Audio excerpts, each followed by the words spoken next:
রোববার দুপুর 12:30টায় রাজধানীর শাহবাগে চাকরি জাতীয়করণের দাবিতে অবস্থান নেয় স্বতন্ত্র ইবতেদায়ী মাদ্রাসার শিক্ষকরা। হঠাৎ তাদের উপর চড়াও হয় পুলিশ। তাদের ছত্রভঙ্গ করতে জলকামান ব্যবহার করা হয়।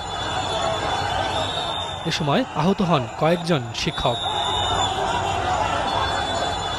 স্বতন্ত্র ইবতেদায়ী মাদ্রাসার শিক্ষকরা জানান, পূর্ব ঘোষণা অনুযায়ী সকাল থেকেই সারা দেশ থেকে আসা ইবতেদায়ী মাদ্রাসার শিক্ষকরা শাহবাগে জড়ো হন। পরে পদযাত্রা করে স্মারকলিপি দেওয়ার উদ্দেশ্যে প্রধান উপদেষ্টার বাসভবন অভিমুখে যাওয়ার পথে বাধা দেয় পুলিশ।